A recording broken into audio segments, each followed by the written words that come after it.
प्रियंका जी आप क्या कहिएगा? क्या कहेंगे?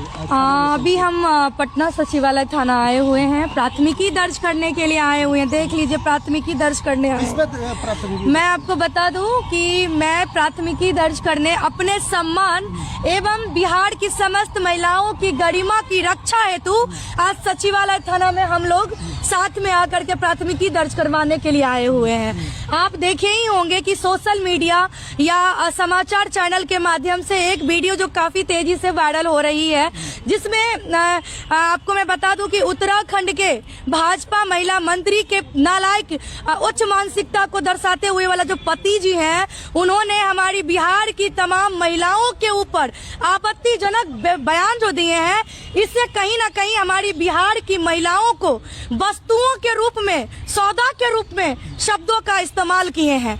आज हम तमाम महिलाएं इस बात से बता नहीं सकते हैं कि कितना हम लोग आहत हैं। इस दुख को हम आप लोगों को बता नहीं सकते हैं, लेकिन जहां एक तरफ सत्ता मौन है, वहीं दूसरी तरफ विपक्ष मरी हुई है और विदेश में जाकर के पार्टी मनाने का काम कर रही हैं। लेकिन यहाँ पे थाना प्रभारी के द्वारा अभी हमारी बातचीत हुई है। उन्होंने कहा है कि आप लोग कुछ देर इंतजार कीजिए, मैं अपने बड़ी अधिकारी से थोड़ा बातचीत कर लेता हूँ, उसके बाद आप लोगों को मैं जो भी निर्णय होगा वो आपको मैं बताऊंगा।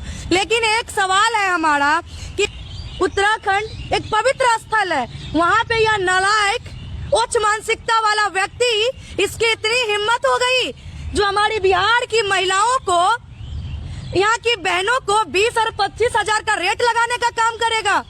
ये कितना बड़ा दुर्भाग्य है। क्या हम लोग भाजपा को इसीलिए वोट करते हैं ताकि हमारी बोली कोई भी आकर के लगा दे?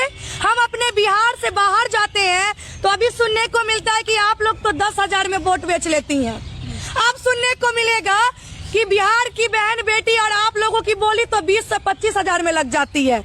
यही अब सुनने को रहेगा ना हम लोगों को। तो बिहार की करोड़ों महिलाएं, बहन बेटी जो भाजपा को वोट देने का काम की हैं, एनडीए सरकार को वोट देने का काम की हैं, आखिर उनकी इस तरह की उच्च मानसिकता वाले उन्हीं के सरकार की मंत्री की पति ने जो बयान दिया, आज उनके ऊपर इन लोगों की आवाज क्यों नहीं खुल रही है? किस बात के लिए चुप्पी साधे हुए हैं? उद्योग मंत्री दिलीप जायसवाल ने कुछ दिन पहले एक बयान दिया था, कहा था कि सुबह का बोला हुआ बयान या बोली हुई बात शाम तक भूल जानी चाहिए। तो क्या अब मैं उद्योग मंत्री, बिहार के उद्योग मंत्री डॉक्टर दिलीप जायसवाल से मैं सवाल कर रही हूँ कि आप कह रहे हैं कि वो निहायत बदतमीज उच्च मानसिकता वाले व्यक्ति को माफ कर दें जिन्होंने हमारे तमाम बहनों के ऊपर बोली लगाने का काम किया है। तो आपसे सवाल पूछ रही हूँ कि जिस वक्त प्रधानमंत्री जी के मरी हुई माँ को इसी बिहार में गाली दिया गया, गाली नहीं, एक आम पब्लिक से बीच से आया हुआ पागल व्यक्ति मंच पे चढ़ करके कोई अभद्र भाषा का इस्तेमाल किया, तो पूरी पलटन भाजपा की बिहार की सड़कों पे उतर गए, पूरे बिहार को जाम करने का काम किया। और यही उद्योग मंत्री डॉक्टर दिलीप जायसवाल जी घड़ियालू आंसू बहा रहे थे। वाह, कितनी तकलीफ थी उनके मन में प्रधानमंत्री जी की मरी हुई माँ को लेकर के। लेकिन हमारी बिहार की बहने बेटी तो जिंदा है, उनकी माँ तो वो बयान सुनने के लिए नहीं थी ना। लेकिन ये उच्च मानसिकता वाली, गिरी हुई मानसिकता वाली जो बयान हमारी बहने के ऊपर दिया गया है, वो तो हम लोग सुने हैं ना। उसके लिए इनकी आवाज कब खुलेगी? एक्चुअली बात ये है कि भाजपा एक वॉशिंग मशीन वाली पार्टी है, इनमें सिर्फ और सिर्फ सफाई होती है और कुछ नहीं होती है। मैं बता दूं आपको कि बेटी बचाओ और बेटी पढ़ाओ नहीं, भाजपा में बेटी बचाओ और बेटी का रेट लगाओ वाली मानसिकता को सपोर्ट करते हैं। लेकिन वोट तो आप ही लोग देकर के बिहार में सरकार बना तो बिल्कुल, तो सवाल तो हम यही कर रहे हैं ना कि हम लोगों ने जो एनडीए सरकार को वोट किए हैं, बीजेपी को वोट किए हैं, तो आज हम लोग इसी दिन को देखने के लिए ताकि बिहार की बहन बेटियों को बोली लगाया जाए कहीं और अदर स्टेट में, ये भाजपा सरकार को इस पे जवाब तो देना पड़ेगा। हम बहनें आपको वोट किए, हमारी आपके प्रति एक उम्मीद है कि कहीं ना कहीं हम बहनों के ऊपर जो रेट लगाई गई है उसके लिए आप आगे आएंगे। लेकिन कब आगे आएंगे, कब आप आवाज उठाएंगे?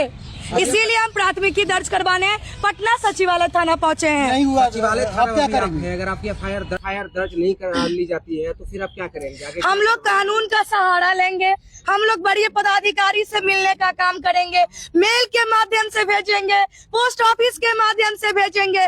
लेकिन हम उत्तराखंड मंत्री जो भाजपा के मंत्री के पति जी हैं, नालायक पति, उसके ऊपर तो त्वरित कार्रवाई करवा के रहेंगे, क्योंकि यह बिहार की महिलाओं की, करोड़ों महिलाओं की आत्मसम्मान की बात है। अब जो सवाल मशीन है और दूसरी तरफ कर रही है कि कार्रवाई होगा भी, तो क्या लग रहा है कि भाजपा एनडीए का सरकार बिहार में भी है और केंद्र में भी भाजपा है, तो कार्रवाई होगा?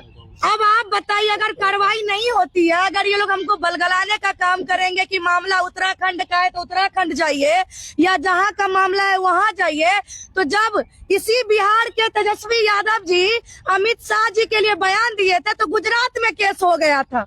राहुल गांधी जी जब बयान दिए थे तो बिहार में केस हो गया था। तो फिर ऐसे बदतमीज नालायक पति जो है मंत्री जी के, जो खुद, तो उसके ऊपर केस बिहार में किसी भी थाना में क्यों नहीं हो सकती है? हम लोग बस इंतजार कर रहे हैं, क्योंकि थाना प्रभारी सर से हमारी बात हुई है। हमारे जो लीगल एडवाइजर है शिवरंजन भारती सर, उनके माध्यम से भी बातचीत हुई है थाना प्रभारी सर से।